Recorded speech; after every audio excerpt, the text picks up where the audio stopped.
আজ আমরা প্রার্থনা করব যাতে ঈশ্বর আমাদের রোগ থেকে সম্পূর্ণভাবে সুস্থ করেন।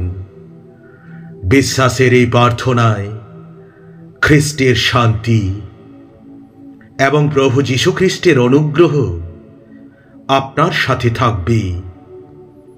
ঈশ্বরের সন্তানেরা আজ বিশ্বাস সহকারে যে আরোগ্যের প্রার্থনা আমরা করতে যাচ্ছি, তার আগে আসুন আমাদের হৃদয় খুলে প্রভুর কাছে সমর্পিত হই, কারণ ঈশ্বর আজ আমাদেরকে আশীর্বাদ করবেন। প্রভু যীশুর নামে আমি আপনাকে শুভেচ্ছা জানাচ্ছি।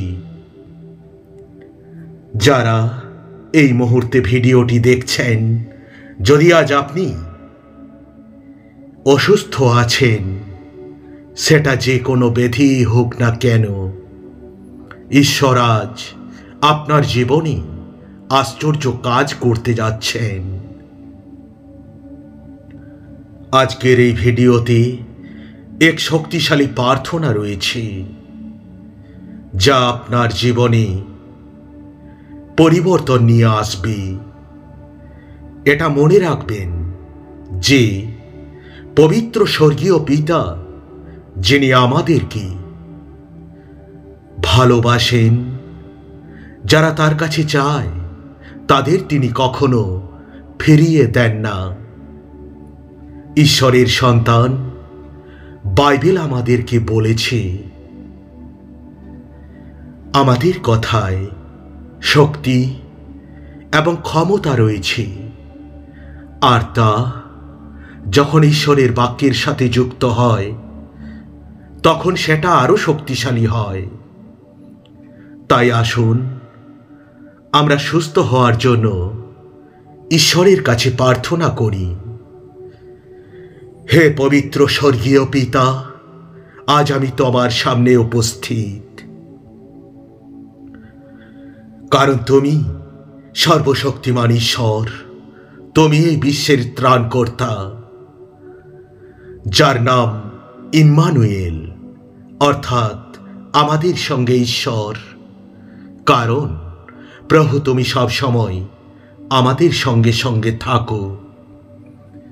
হে পিতা, তুমি মহান এবং তোমার ভালোবাসার শেষ নেই, কারণ তুমি আমার পাপের জন্য ক্রুশে জীবন দিয়েছ।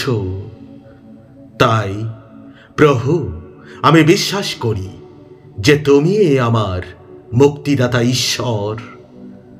হে পিতা, তুমি ঐশ্বরিক আরোগ্যকারী ঈশ্বর, যিনি আমাকে মায়ের গর্ভে বুনেছেন। তাই হে প্রভু, আমার এই জীবনের জন্য তোমাকে আমি ধন্যবাদ দিই। পিতা, আমি স্বীকার করি যে এই দেহ তোমার মন্দির, যেখানে তোমার পবিত্র আত্মা বাস করেন। তুমি ছাড়া আমার কোনো মূল্য নেই।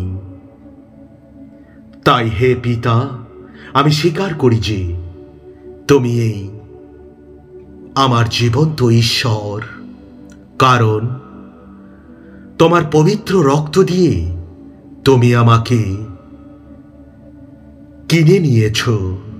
তোমার জন্যই এখনো আমি বেঁচে আছি। হে পিতা, যদিও অসুস্থতা, ব্যথা বা দুর্বলতা আমার দেহে ঘিরে রয়েছে, কিন্তু আমি এটাও জানি যে তুমি এই সেই ঈশ্বর, যিনি আমাকে সুস্থ করতে পারেন।